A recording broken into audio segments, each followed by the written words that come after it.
ચાલો ચાલુ.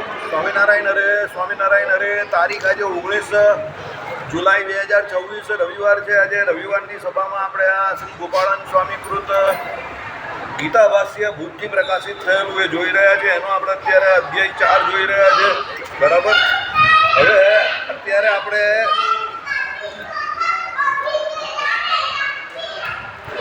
ગયા રવિવારે આપણે ભગવાનની કર્તૃત્વતા અને અકર્તૃત્વતા જોઈ. હવે અત્યારે આપણે કર્મ અકર્મને કોને કહેવાય એ જોવાનું છે. બહુ સરસ રીતે લખેલું છે, શાંતિથી સાંભળજો. પૂર્વના મુમુક્ષુએ પણ આ રીતે જાણી સમજીને કર્મ કરેલા છે, તેથી તું પણ પૂર્વના પુરુષોએ પરાપૂર્વથી કરેલા કર્મ કર. આપણે ત્યાં એક બીજી પરંપરા છે, એક શાસ્ત્રોક્ત પરંપરા આવે. હવે એ શાસ્ત્રોક્ત પરંપરા પ્રમાણે અમુક છે ને આપણે ત્યાં સાધુ પરંપરા આવે. સાધુ પરંપરા એટલે અમુક મોટા પુરુષોએ અમુક આચરણ કરેલું હોય તો અમુક જગ્યા પર એને પણ માન્યતા આપેલી છે. કારણ કે ભગવાન શ્રી કૃષ્ણએ ગીતાજીમાં ઘણી બધી વખત શાસ્ત્રોની અને આપણે ત્યાં જ્ઞાનની બધી પરંપરા છે ને તે પહેલાં ભગવાનથી સીધી માંડીને આખી પરંપરાગત જે જ્ઞાન જે છે એની પ્રથાની વાત કરેલી છે.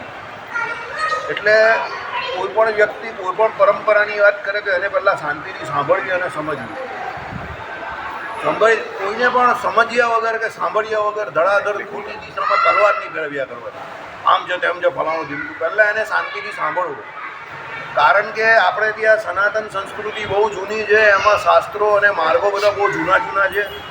અને એવું બની શકે કે ઘણા માર્ગો, ઘણા શાસ્ત્રો, ઘણા મોટા પુરુષોએ શું કહ્યું એ આપણી ધ્યાન બહાર હોય. એટલે આપણે ખોટી તલવાર ફેરવ્યા કરીએ, એમાં કોઈ વખત ઊંધા પડી ગયું. એટલે મગજ એકદમ શાંત રાખવું અને બધાને શાંતિથી સાંભળવા. આપણું પાકું કરી લેવું પહેલાં. આપણો મત શું છે, આપણા ઈષ્ટદેવ શું કહે છે, આપણે કયા રસ્તા પર જવું છે, તો આપણું પહેલાં પાકું હોવું જોઈએ. બીજાને સાંભળવાનો, એનું ગ્રાહ્ય હોય તો ગ્રહણ કરવાનું, ન ગ્રાહ્ય લાગે તો જય સ્વામિનારાયણ જવા દેવાનું. પણ બહુ માથાકૂટમાં ઉતરવું નહીં. બીજાને ગામને ખોટા કરવાના ચક્કરમાં ઘણી વખત શું થઈ જાય, કેજરીવાલ જેવી હાલત થઈ જાય તમારી. પછી લોકો બધા ભેગા મળીને તમને ખોટા કરી નાખે. એટલે ગામને ખોટા કરવાનો પ્રયત્ન નહીં કરવાનો. તમે સાચા છો ને એ રસ્તા પર તમે ચાલ્યા કરો. હું એમ કહું કે તમે ખોટા, આ ખોટા, આ ખોટો, આ ખોટો, આ ખોટો, આ ખોટો, બધા જ ખોટા. હું એકલો જ ખરો. એટલે ગામને ખોટા કરવાનો પ્રયત્ન નહીં કરવાનો. તમને જે સાચું મળેલું છે અને જે સાચું છે ને બસ એને ચલાવ્યા કરો જેમ ચાલે.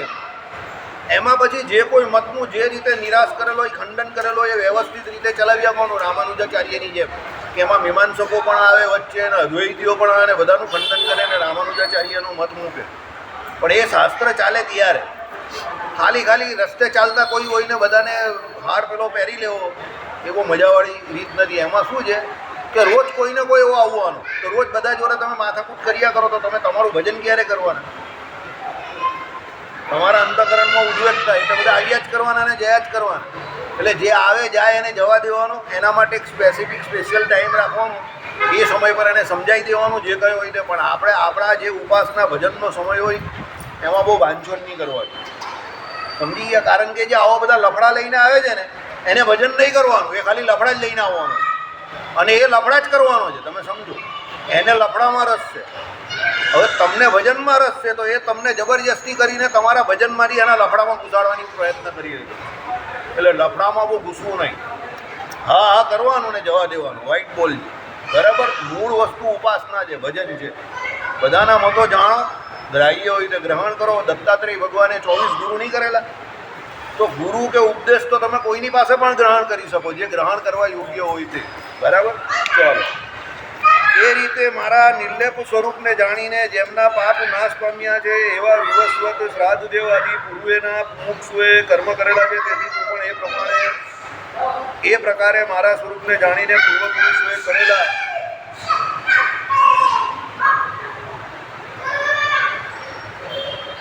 પૂર્વના સમયમાં મેં જ કહેલા એ પ્રાચીન કર્મ કર. ફલાશક્તિએ રહિત અને મારી ભક્તિએ સહિત કર્મયોગ કર.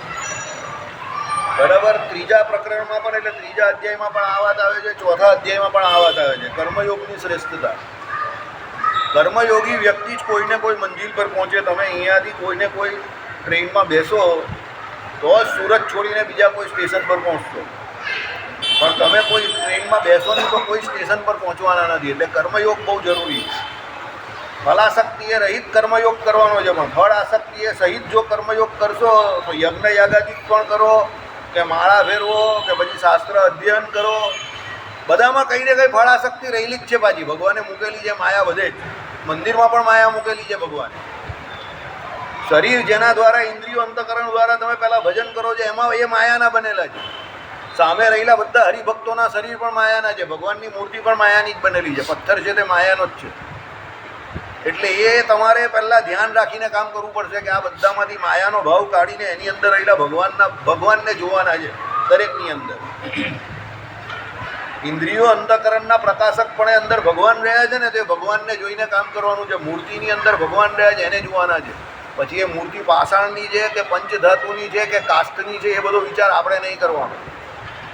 સમજો, મૂર્તિમાં પ્રાણ પ્રતિષ્ઠા થયા પછી એ મૂર્તિમાં ભગવાને દૈવત મૂક્યું આચાર્ય મહારાજે જે પરંપરા પ્રમાણે, એટલે એ ભગવાન થઈ ગયો. પણ છે તો એ પણ માયાના આ લોકની બનેલી જ કોઈ વસ્તુ નહીં. સમજો બરાબર. પણ એ મૂર્તિમાં રહેલા પ્રાણ પ્રતિષ્ઠા આદિ જે કોઈ પણ કાર્યક્રમ એને લઈને એ મૂર્તિ કહેવાય, જે ભગવાન કહેવાય. સમજી ગયા? આપણી અંદર બધાની અંદર ભગવાન રહેલા જ છે. તો એ ભગવત ભાવ, એ દિવ્ય ભાવ, એ આત્મીયતાનો ભાવ રાખીને ભજન કરવાનું છે. બાકી તમે બધાનું જોશો કે આનામાં આ ખારું છે ને આનામાં આ ખાટું છે ને આનામાં મસાલો વધારે છે ને આનામાં મીઠું ઓછું, તો ભાઈ બધામાં કંઈ ને કંઈ ઓછું વસ્તુ છે. હવે એ બધું જોવા જશો ને તો એમાં આખી જિંદગી નીકળી જશે. એના કરતાં શાંતિથી ભજન કર્યા કરવાનું. તમારા નિયમ એટલા મજબૂત બનાવી દેવું કે આજુબાજુ ઉપર નીચે આગળ પાછળ જોવાનો સમય તમને મળે નહીં. તમારા નિયમ મજબૂત નહીં હશે તે બધી માથાકૂટ પૂછશે. બાજુવાળો શું કરે, આજુવાળો શું કરે, ઉપરવાળો શું કરે, નીચેવાળો શું કરે. બરાબર. મારા બાપા આજે મને ઘણા બધા લોકોના નામ પૂછે, મને નામ જ નહીં યાદ રહે, કારણ કે હું ઇન્ટરેસ્ટ જ નહીં રાખું એ બધી વાત. મને કંઈ તું જાય રોજ મારે કોઈ નામ નહીં યાદ રહી તને. હું જો તમને ચોખ્ખી વાત કહી દઉં, એ બધો તમને રસ છે, મને કોઈ રસ નથી કોઈના નામ યાદ રાખવા હું નહીં જતો. આ તો કોઈનું કામ પડે ને જબરજસ્તી પૂછવું પડે તો વાત અલગ છે. બાકી હું કંઈ કોઈના નામ મોડે કરવા નહીં જતો. એ બધી ચિંતા કરવા જઈશ મેં તો મને મારું કામ નહીં જાય કે તમે તમારા રીતે બરાબર હશો, હું મારા રીતે પણ બરાબર જ છું. બરાબર. એટલે એ લફડામાં પડવું નહીં. ફલાશક્તિએ રહિત કર્મ તો કરવું પડશે. સમજો, તમે ફલાશક્તિએ રહિત કર્મ કરશો તો એ કર્મનું ફળ જે છે એ અકર્મ થઈ ગયું તમારું, નિષ્કામ કર્મ. એ તમારી ભક્તિ જ છે અને એ તમને મોક્ષકારી જ નીવડશે. પણ કર્મનો માર્ગ છોડી દેશો તો ગયા અટવાઈ ગયા. સમજી લો, અત્યારે મંદિરે જે નહીં આવે એ તો માયાના મોણામાં જ ચાલ્યો જવાનો સીધો. મંદિરે આવે છે એટલા લોકો માંડ બચે છે. મને કોઈ કહે કે રાંદેર મંદિરમાં લોકો ખાવા જ આવે છે, 80% લોકો ખાવા આવે છે, માનીને ચાલીએ 80% લોકો. એમ તો વધારે લોકો 30-40% લોકો ભજન કરે છે, પણ આપણે કે 80% લોકો ખાવા આવે છે. ચલો બસ. પણ એ પ્રોસ્પેક્ટિવથી નહીં જોવું કે 80% લોકો ખાવા આવે છે. પ્રોસ્પેક્ટિવ એવો રાખો કે રવિવારના દિવસે બૈરી છોકરા એ ચોપાટી જઈ શકે છે, ડુમ્મસ જઈ શકે છે, કેટલી બધી જગ્યા પર અડાજણ રોડ પર પણ ફરવાની જગ્યા છે. એ છોડીને એ મંદિર આવે છે ને, ભલે જમવા આવે છે પણ આવેલો જ કા મંદિરે આવેલો જ ને. કલાક 1.5 કલાકે મંદિરે બેસે જ ને જમવાના લોભે કરીને કે રસના ઇન્દ્રિયને. તો એ 1.5 કલાક જે મંદિરે બેઠેલો તો આજે નહીં ને કાલે એને લેખે લાગશે. અને સત્સંગમાં પહેલાં લોકો એવી રીતે જ આવે. તમે ને હું પણ પહેલાં કંઈ ને કંઈ ભગવાન કે કોઈ હરિભક્તની સેવામાં કંઈક કામમાં આવ્યા હશું, એ સુકૃતના પ્રતાપે કરીને જ અહીંયા બેઠેલા છે. પછી તમે કહો કે ના એ તો ખાવા આવે જ બંધ કરી દો, તો બંધ કરી દે તો કોઈ જ નહીં હોય યાર. હવે અહીંયા પણ એવું જ છે ને, આ ઉલકાવાનું બંધ કરી દઈએ તો 20% લોકો થઈ જાય, 20% બી નહીં આવે તો રવિવારે આવે છે ને. મને કંઈ રવિ સભામાં આમ છે ને, હું રવિવારે માયા છોડીને મંદિરમાં આવવું જ બહુ અઘરું છે ભાઈ. આવે છે ને બસ તો. એટલે જે વ્યક્તિ એની પાછળ ખર્ચો કરે છે, કે જે એનું આયોજન કરે છે, એને તો ધન્યવાદ જ આપવા પડે તમારે. કે 100, 200, 500 માણસને રવિવારે અહીંયા ભેગા કરી શકે છે ને ભાઈ. રવિવાર તો કળિયુગનો દિવસ. એ તો પેલા લારીવાળાનો ને રેકડીવાળાનો ને થિયેટરવાળાનો દિવસ છે. તો એ બધાના ઘરાક તોડીને અહીંયા લાવે છે ને હીરો. એ હરીફાઈમાં ઉતરો છે ને, એ લોકોની માયાની હરીફાઈમાં ઉતરો જ દે. સમજો? હા. એટલે એ જે અહીંયા આયોજન કરતા છે, કે જે વ્યક્તિએ બોલાવે છે લોકોને, કે જે સ્પોન્સર છે, એ માણસ માયામાં કાપ મૂકીને એ બધા માયામાં જે જીવ જવાના હતા, હવે એ મંદિર નહીં આવવાનો હોય રવિ સભા વગર, તો એ માયાનું જ કામ કરવાનું. 100માંથી 80 જણા તો એ રોકીને અહીંયા લાવે છે ને, બસ તો એને ધન્યવાદ છે. કર્મનો માર્ગ બહુ શ્રેષ્ઠ છે. ને એનું આમાં આ જ બેલેન્સ જોવાનું હોય તમારે. ભાઈ તમે પેલા 5 જણાને જો એવા આ પેલો ખાવા આવે છે કંઈ કામનો નથી, બહુ નકામો છે, તો એ 5 જણા માટે પેલા સારા 50 જણા હોય એનું થોડું બગાડાય. અક્કલ પડી કે ભેંસ પડી? તમને સમજ પડે છે કઈ? 5 જણા તો મગમાં ગાંગરું, અમે નારગોલ ગયેલા, નારગોલમાં પણ હતા એવા 5 જણા. ચાલો મગમાં ગાંગરું બધે જોઈ, તો એ 5 મને કંઈક આ બહુ હેરાન કરે આમ તેમ. એને જોઈને કે આ બીજા 50-60 જે 200-500 માણસ છેલ્લે દિવસે 600-700 માણસ જમી ગયા, અને તે દિવસે સવારે જે અભિષેકની જે પૂજા થઈ એમાં 2 કલાક જે એમ મેં કહું કે 200 માણસોએ જે શાંતિથી બેઠા બેઠા પૂજા જોઈ, તો એ 200નું થોડું બગાડાય આપણાથી. એની શ્રદ્ધા તો જોવાય ને કે એ લોકોએ આટલા નજીકથી ઠાકોરજીના દર્શન ને બધું જોયું, 16 વિધિથી માંડીને બધું જ જોયું અભિષેક માટે. તો પેલા 5ને જોઈને કે એવું થોડું થાય કે નહીં કરાવાય બીજી વખત. સમજો? હા, રૂપિયા પૈસા અલગ મેટર છે કે ભાઈ તમારું ખિસ્સું તમને એલાઉ નહીં કરતો હોય, એ અલગ વસ્તુ છે. ખિસ્સામાં નોટ તો જોઈએ, પણ નોટ હોય ને પછી તમે કહો કે પેલા 2 આમ કરી ગયા, પેલો આમ કરી ગયો, અરે એ તો બધે જ થવાનું છે, એના વગર થોડું કામ થવાનું છે. એટલે કર્મનો માર્ગ ભલે થોડો તમને ઉદ્વેગવાળો લાગે, અમારા જેવાને લાગે, ભાઈ આયોજન કરતા હોય તો પેલો કંઈ કડી ઘટી જાય, પેલો કંઈ ભાત ઘટી ગયો, લોકો માથું ખાવા આવે. પછી અમુક કોડને એવું પણ કે ગમે તે 20% માલ ઘટે છે ને હું પૈસા આપી દઈશ, પણ તમે 20% માલ વધારે બનાવો છો એમ કરીને અમુક એવું કહેવા બી આવે. હવે એને એ ખબર નહીં હોય કે એની આગળ 50% માલ વધેલો ત્યાં લોકો નામતા રાખી ગયેલા. સમજ્યા મારી વાત? જાહેરમાં એવું જ હોય ને. હવે આ લોકો બનાવે છે, હવે આમાં આજે વરસાદ પડેલો છે તો માલ 100% વધશે, તો એ શું કરવાના બિચારા? ભાઈ કોઈ દિવસ ઘટેલા પેલો ભાઈ માલ વધારે બનાવવાનો હોય તમારે આમ તો, અરે ભાઈ જાહેરમાં કંઈ ખબર થોડી પડતી હોય તમને કે કોણ કેટલા આવે. સમજો? એટલે કર્મનો માર્ગ અઘરો છે, માનીએ જ આપણે. મેનેજમેન્ટ અઘરો વિષય છે. 2 જણા રાજી થાય, 2 જણા કંઈ ભાત નહીં મળ્યો, 2 જણા કંઈ દાળ નહીં મળી, બેનો કંઈ અમારી બાજુ બરાબર આવતું નથી, બધી વાત સાચી. પણ એ ક્યારે થયું? જ્યારે તમે બધાને બોલાવ્યા ત્યારે થયું ને. એ બધા ઘરમાં જ બેસતે તો એ થવાનું નહીં હતું ને. બસ આ પોઝિટિવિટી રાખો. સમજ્યા? એટલે ભગવાન શ્રી કૃષ્ણ શું કહે? પૂર્વે જે પુરુષોએ, મોટા પુરુષોએ જે કર્મનો માર્ગ સ્વીકારેલો છે એ સ્વીકારવાનો છે. આપણે ત્યાં બી દાસ કાકા બારદુને આપણે અહીંયા ચલાવતા હતા, સના કાકા, બરાબર ને? એ લોકો અહીંયા આટલો જ અમારાથી વધારે ઉદ્વેગ સહન કરતા જ હતા. ત્યારે તો રૂપિયા સુરતમાં જ નહીં હતા, પૈસાની મંદિરની કા વાત કરો, સુરતમાં જ રૂપિયા નહીં હતા. 10,000નો જમણવાર કરવો હોય તો સના કાકા 3 મહિના પહેલાં આખા ગામમાં ભટકતા હતા, ત્યારે એક જમણવાર થતો હતો. સમજો? 10,000 રૂપિયામાં એ સમય એવો હતો, બરાબર? હવે આજે રૂપિયા ઇસ્યુ નથી, પણ બીજા ઇસ્યુ છે. પણ એ તો રહેવાના, કર્મના માર્ગમાં કંઈ ને કંઈ એવું રહેવાનું. જો એક વસ્તુ યાદ રાખજો, એવું કોઈ દિવસ નહીં માનતા કે એક પરફેક્ટ પરિસ્થિતિ થઈ જશે જેમાં બધું પરફેક્ટ હશે અને હું શાંતિથી પરફેક્ટ થઈને ભજન કરીશ. એવું કોઈ દિવસ થવાનું નથી. કે આ કંઈ ગુજરાતી થાળી નથી કે તમને ફરસાણ પણ મળે ને, મીઠાઈ પણ મળે ને, રોટલી પણ મળે ને, પૂરણપૂરી પણ મળે ને. આ ગુજરાતી થાળી નથી ભાઈ, આ જીવન છે. આમાં આવું બધું રહેવાનું, ઊંચું નીચું, આગળ પાછળ, પણ એ બધામાં તમારે તમારો રસ્તો, એટલે તમને જે ભગવાને કર્મનો માર્ગ આપેલો છે એ કર્મના માર્ગે ચાલ્યા કરવું. કોઈ પણ રીતે ભગવાનમાં તમારી વૃત્તિ જોડાવી જોઈએ. ઇન્દ્રિયોએ કરીને, અંતઃકરણે કરીને કંઈ ને કંઈ ભગવાન સંબંધી ક્રિયા કરો. આ ભગવાનના ભક્ત સાથે કોઈને કોઈ રહીને ક્રિયા કરો, કારણ કે એ સંબંધે કરીને ભગવાન સુધી આપણે પહોંચશું. એટલે અહીંયા કર્મના માર્ગને બહુ ઉત્તમ કયો. સમજો?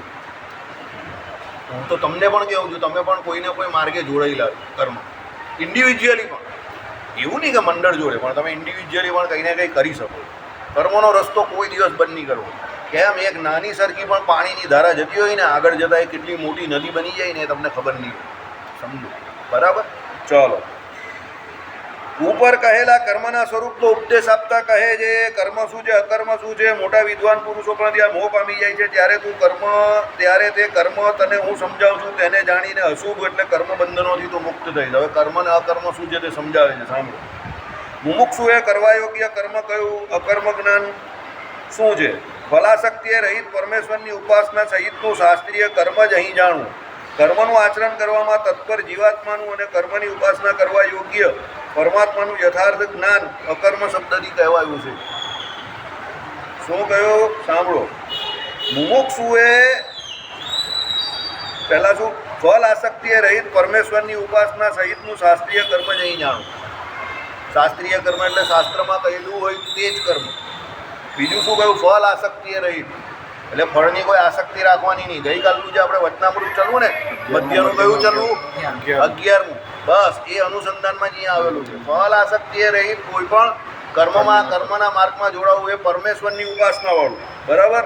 શાસ્ત્રીય કર્મ. સાંભળો, કર્મનું આચરણ કરવામાં તત્પર જીવાત્માનું અને કર્મની ઉપાસના કરવા યોગ્ય પરમાત્માનું યથાર્થ જ્ઞાન અકર્મ શબ્દથી કહેવાયું છે. અકર્મ શું છે? તો બહુ ઇમ્પોર્ટન્ટ છે. પહેલાં શું? કર્મનું આચરણ કરવામાં તત્પર જીવાત્મા. આપણે બધા કર્મનું આચરણ કરવામાં તત્પર રહેવું પડે. સવારે આપણા જે નિત્ય કર્મ શરૂ થાય અને પછી ઘણા મહિનાઓમાં ઘણા દિવસોમાં નૈમિતિક કર્મ પણ આવે. પાછા રોજ નહીં આવે નૈમિતિક કર્મ, વર્ષને એક વાર કરવાનો, એટલે અમુક દિવસોમાં આવે. હવે ચાતુર્માસમાં ઘણા બધા આવશે નૈમિતિક કર્મ. તો તમે એ જે નિત્ય કર્મ, નૈમિતિક કર્મ, શાસ્ત્રીય કર્મ છે બધા. ભાદરવા મહિનામાં શ્રાદ્ધ, બરાબર છે. શ્રાવણ મહિનામાં શિવજીને પેલું જે બિલીપત્ર જે કંઈ આવે તે અભિષેક, તમે જે કંઈ કહ્યું તે. પછી આસો મહિનામાં હનુમાનજીનું પૂજન આવે. બરાબર? તો આ બધા નૈમિતિક કર્મ આવ્યા. અને રોજ તમે જે કંઈ કરતા હો તે તો કરવાનું જ છે. બધા શાસ્ત્રીય કર્મ છે. હવે આ તમે જે કંઈ શાસ્ત્રીય કર્મ કરો છો તે બધું તમારું અકર્મ જ ગણાય, કારણ કે તમે ભગવાનને રાજી કરવા માટે કરો છો. એ કર્મનું તમને કોઈ ફળ નહીં ભોગવવું પડે. ચતુર્દશીને, ગણેશ ચતુર્દશીને દિવસે ગણપતિનું પૂજન કરવાનું મહારાજે જે આજ્ઞા કરી તે, એટલે એ જે તમે કરો છો તે બધું શાસ્ત્રીય કર્મ છે, પણ એનું ફળ નહીં ભોગવવું પડે. કેમ? તમે ભગવાનની આજ્ઞા સમજીને કરો છો, ભગવાનને રાજી કરવા માટે. બરાબર? એટલે નિત્ય કર્મ તો રોજ નિત્યનું કરવાનું જ છે. એની જોડે આવા નૈમિતિક કર્મ કરવા પડે. સમજો? એમાં પછી દેવ શ્રાદ્ધ આવે એટલે એમાં પાછા હવે આપણે કરતા નથી આપણે, એટલે બાકી ગ્રહસ્થે તો રોજ ઘરે 5 મહાયજ્ઞ પણ કરવાના છે. બરાબર? ભાગવતજીમાં જે પ્રમાણે આવ્યું અને તમે સાંભળ્યું હશે, દેવયજ્ઞ, ઋષિયજ્ઞ, ભૂતયજ્ઞ, મનુષ્યયજ્ઞ, એ વૈશ્વદેવ જે 5 યજ્ઞ જે છે તે ગ્રહસ્થે રોજ કરવાના છે. દ્વિજ જે છે ગ્રહસ્થ, પાછા બ્રાહ્મણ, ક્ષત્રિય અને વૈશ્ય, અને તો ત્રિકાળ સંધ્યા, ત્રિકાળ સ્નાન, 3 સમય ગાયત્રી મંત્રનો જપ, આ બધું કરવાનું છે. તો એમાંથી તમે કેટલું કરો છો એ તો તમે જાણો ને હું જાણું. બરાબર? કેમ? હવે એ બધું કર્મનો જ માર્ગ છે, પણ એ કરવાનો કેમ કયો છે? એ શાસ્ત્રીય કર્મનો માર્ગ કેમ ખુલ્લો રાખેલો છે ભગવાને? કે તમે એમાં જોડાયેલા રહેશો ને, તો જેટલો સમય એમાં જોડાયેલા રહેશો એટલો સમય ભગવાનના આ લીલા વિભૂતિના કાર્યક્રમમાં, આ જે લીલા વિભૂતિમાં જે સુનિયોજિત રીતે જોડાયેલા વિમુખો છે ને, એની જેમ તમે માયામાં અંદર જોડાઈ નહીં જશો, ભગવાન સંબંધી કાર્યમાં જોડાયેલા રહેશો. એટલે એ બધા કર્મો વધારે કરવાના કહે. ઘણા લોકો કંઈ આટલું બધું કરવાનું, તો પછી વેપારને વ્યવહાર ક્યારે કરે? અરે વેપારને વ્યવહાર ફક્ત શરીર ધારણ પૂરતો જ કરવાનો છે. 12 વાગ્યા સુધી જાગીને વેપારને વ્યવહાર કરવાનો જ નથી. એ તો બધા આ લોકો લઈને બેસી ગયા પશ્ચિમની સંસ્કૃતિની જેમ, કે વીકમાં 5 દિવસ કામ કરવાનું ને પછી 2 દિવસ જઈને બીચ ઉપર જઈને સૂઈ જવાનું કપડાં કાઢીને. એમ નાગા ફરવાથી કંઈ નિર્ગુણ થઈ જવાતું હોય તો ભગવાને કહ્યું એ પ્રમાણે નાગા ફરવાથી થોડું નિર્ગુણ થઈ જવાય. અને 5 દિવસ બહુ કામ કરે, 15 કલાક ને 16 કલાક ને પછી 2 દિવસ ત્યાં જઈને રૂપિયા વાપર્યા. જાનવર જેવું જીવન. પછી બધા ગાંડા થઈ જાય છે. સૌથી વધારે સાયકાટ્રિસ્ટ આખી દુનિયામાં અમેરિકામાં છે. સાયકાટ્રિસ્ટ એટલે ખબર ને તમને? હા, માનસ જે રોગ હોય ને, માનસિક રોગના ડૉક્ટર સૌથી વધારે અમેરિકામાં છે, કારણ કે ત્યાં લોકો જ બહુ જલ્દી ગાંડા થઈ જાય. એ લોકોથી દુઃખ નહીં ભોગવાતું. એ લોકોથી સહન. જોની હમણાં યુરોપમાં ગરમી પડી તો લોકો એસી ચોરી ગયા ત્યાંથી પણ. હવે આપણે એમ થાય કે ચોર બધા ઇન્ડિયામાં જ છે, પણ ત્યાં તકલીફ પડી તો ત્યાંથી પણ લોકો ચોરી ગયા ને. જો એટલે ચોર વધે જ છે, હમ સબ ચોર હે. બરાબર? એટલે ત્યાં પૈસાની રીતે એ લોકો સુખી છે, આર્થિક રીતે, બધી રીતે, એટલે એ લોકો સારા દેખાય છે. બાકી સારો કોઈ નથી, હમ સબ ચોર હે, બધા જ ચોર છે. હા, બરાબર. લાલજીભાઈ કહેતા હતા એ પ્રમાણે. ચલો, એટલે શું કહ્યું? કર્મની ઉપાસના કરવા યોગ્ય પરમાત્માનું યથાર્થ જ્ઞાન, જીવાત્માનું યથાર્થ જ્ઞાન એ અકર્મ શબ્દથી કહેવાયું છે.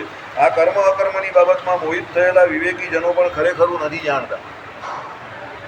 કર્મ અકર્મની બાબતમાં જે મોહ પામેલા છે એ જનો આ કામ નહીં જાણતા, આ બંનેનો અર્થ નહીં જાણતા. કર્મ એટલે શું ને અકર્મ એટલે શું?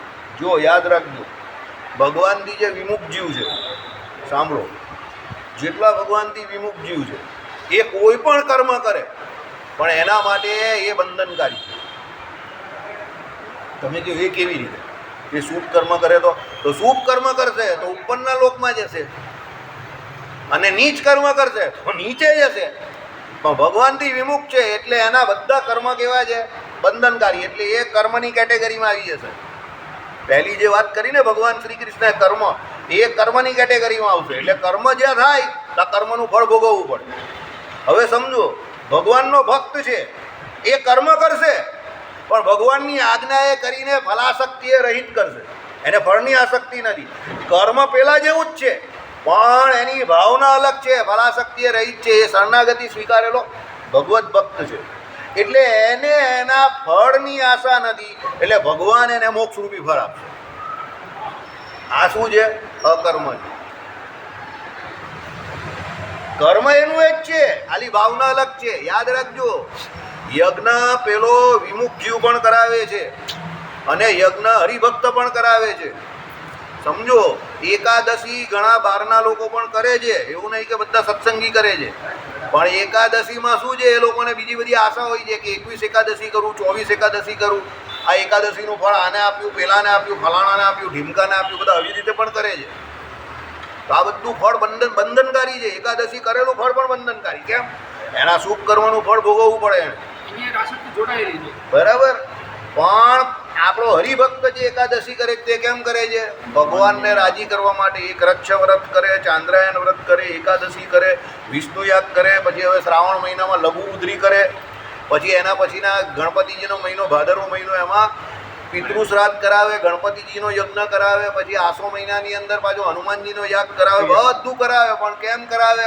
ભાઈ ભગવાનની આજ્ઞા છે એટલે કરાવે છે. ભગવાને આજ્ઞા કરી એટલે કરાવવાનું. ખીસું તમને પરમિટ કરતું હોય ને બધું બરાબર હોય તો કરાવવાનું, ન થાય તો જય સ્વામિનારાયણ. ગયા વર્ષે રાંદેર મંદિરમાંથી મને ફોન આવેલો, આસો મહિનામાં યાગ કરાવવાનો હનુમાનજી. મેં ખર્ચો પૂછ્યો, પછી એમણે જે ખર્ચો કહ્યો એટલે મેં શું કર્યું, ખીતીએ ધોતિયા લટકાવી દીધા ને એમને કહી દીધું કે બાજુમાં એક બહુ માલદાર માણસ છે, એને મળી લેવું તમે ને એને બોલાવી દઉં. એ વાસુદેવ કેમ આવી વાત કરો છો? અત્યારે આટલો ખર્ચો પોસાય એવો નથી, બરાબર. ખીસું પણ એલાવ કરવું જોઈએ ને તમારું. એક યજ્ઞ તમે કરાવો તો 40-50 હજારનો ખર્ચો આવે છે, કે એમને થોડો થઈ જાય. સમજો, બરાબર. સવારે ને સાંજે 2 ટાઈમ કરો તો 15-15 હજારનો તો જમણવાર જ થઈ જાય. બામણની દક્ષિણા 10-15 હજાર જાય ને યજ્ઞનો ખર્ચો અલગ, તો 50,000 રૂપિયા સીધા મૂકી દેવાના. હવે 50,000 હોય નહીં તો પછી તમે યજ્ઞ કરાવવા જાઓ તો થોડો થાય. સમજો, હવે 50,000 છે તો પણ આપણે કરવાનો છે, તો કેમ કરવાનો છે? ફલાસક્તિએ રહિત, ભગવાનને રાજી કરવા. સમજ પડે છે તમને? પછી અધિક મહિનામાં લોકો કોઈ બહુ અધિક ફળ, બહુ અધિક ફળ, બહુ અધિક ફળ, કુંભ સ્નાન કરવા જાવ તો બહુ અધિક ફળ, બહુ અધિક. અરે પણ અધિક ફળને કરવાનો શું થયું? પાછો પુણ્ય કરશે ને પછી પાછો આવશે, પછી અધિક પાપ ભોગવવા નીચે નરક 84માં જશે. તો અધિક ફળને લઈને કાંઈ જવાનું? બરાબર. એટલે મને તો કોઈ પણ દિવસ હોય, અધિક મહિનો આવે કે કુંભ સ્નાન આવે, મને તો એક જ વસ્તુ લાગે, શું ભાઈ આમ પણ ભજન કરવાનું છે ને તેમ પણ ભજન જ કરવાનું છે. તો ભાઈ તું ભજન કરને ભાઈ, બીજી બધી માથાકૂટ છોડ. આમ પણ ભજન કરવાનું જ ને તેમ પણ ભજન જ કરવાનું જ ને. હવે કરવાનું શું છે? તો પછી હવે એટલી બધી ચિંતા શું કામ કરે છે કે આમાં આમ થઈ ગયું ને પેલામાં પેલું થઈ ગયું? ભાઈ ભજન જ કરવાનું જ, તો આપણે બીજું કંઈ કરવાનું જ નથી. તો હવે કેમ? પ્રવૃત્તિ માર્ગ થકી નિવૃત્તિ મેળવવા માટે જ આપણે મનુષ્ય જન્મ મળેલો છે. આ વાક્ય યાદ રાખજો. મનુષ્ય જન્મ પ્રવૃત્તિ માર્ગ માટે નથી. તમે જોઈ લો, તમે બાળપણથી અત્યાર સુધી જો, તમે તમારાથી છૂટી હશે એવી વસ્તુ વધારે હશે અને નવી આવી એવી વસ્તુ પકડી હશે એવી ઓછી હશે. જાઓ, જે હશે ને બધું છૂટતું ગયું હશે તમારું. કેમ? ભગવાન તમને દરેક જગ્યા પર એલાર્મ બેલ વગાડે છે કે આ છોડવા માટે છે, આ છોડવા માટે છે, આ છોડવા માટે છે, પણ જીવ સમજતો નથી. અને એ સમજણ એને મનુષ્ય જન્મમાં જ મળે છે, શાસ્ત્રો દ્વારા, સત્પુરુષ દ્વારા, કે આ લોકમાં બધી આસક્તિ તોડવાની છે, છોડવાનું છે અને ભગવાનનું ને પોતાના સ્વરૂપનું જ્ઞાન મેળવીને આનંદથી ભગવત ભજન કરીને આ લોકને છોડવાનું છે. આસક્તિએ રહિત થવા માટે જ આ મનુષ્ય જન્મ છે. કૂતરા, ગધેડા, બિલાડો તો આસક્તિએ રહિત થવાના નથી, બરાબર. હવે એના માટે તમે જે કંઈ કર્મ કરો કે પ્રયોજન કરો એ બધું અકર્મ, કારણ કે વચ્ચે પરમાત્મા અને જીવાત્મા છે ને એટલે, બરાબર. ચાલો, તે જ્ઞાન મિશ્ર કર્મ તને સમજાવું છું. તે જે જાણીને બંધનના કારણરૂપ અજ્ઞાનથી તું મુક્ત થઈશ. કર્મ અને તેની અંતર્ગત રહેલા જ્ઞાનની દુર્બોધતાને દર્શાવે છે. કર્મ વિશે જાણવું જોઈએ, તેમજ વિકર્મની બાબતમાં જાણવું જોઈએ અને અકર્મ વિશે પણ જાણવું જોઈએ, કારણ કે કર્મની ગતિ ગહન છે.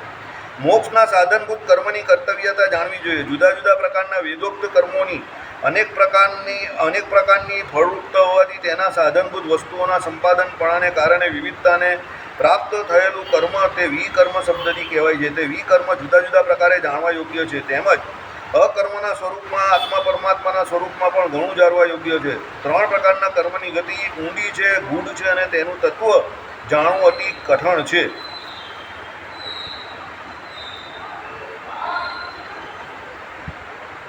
સમય બહુ ચાલી રહ્યો છે. ચાલો, મોક્ષના સાધનભૂત કર્મની કર્તવ્યતા જાણવી જોઈએ. મોક્ષના સાધનભૂત, મોક્ષ માટે તમને જે સાધનરૂપ કર્મની કર્તવ્યતા હતા આપણે શ્રીજી મહારાજે શિક્ષાપત્રીમાં બતાવી દીધી. નિત્ય કર્મ, નૈમિતિક કર્મ, બધા કર્મો બતાવી દીધા. બરાબર. 5 માનસી પૂજાથી માંડીને તમારે જે રોજ સવારે પૂજા કરવાની ત્યાંથી માંડીને રાત સુધી શું કરવાનું તે બધું શ્રીજી મહારાજે બતાવી દીધું. સત્સંગ અને ભજન રોજ મંદિરે આવીને એ પણ કરવાનું. સંધ્યાકાળે જે અહીંયા રાધિકાજીના પતિનું ભજન કરવાનું, બધું સવારથી માંડીને સાંજ સુધી મોક્ષનું તે આ પહેલું આવી ગયું. મોક્ષના સાધનભૂત કર્મની કર્તવ્યતા જાણવી જોઈએ. સાંભળો, જુદા જુદા પ્રકારના વેદોક્ત કર્મોની અનેક પ્રકારની ફળરૂપતા હોવાથી તેના સાધનભૂત, આ સમજવા જેવું છે. જુદા જુદા પ્રકારના વેદોક્ત કર્મ, તમે કાલે વિકર્મનું હું તમને કહેતો હતો ને, વિકર્મ સમજવું સૌથી વધારે અઘરું છે.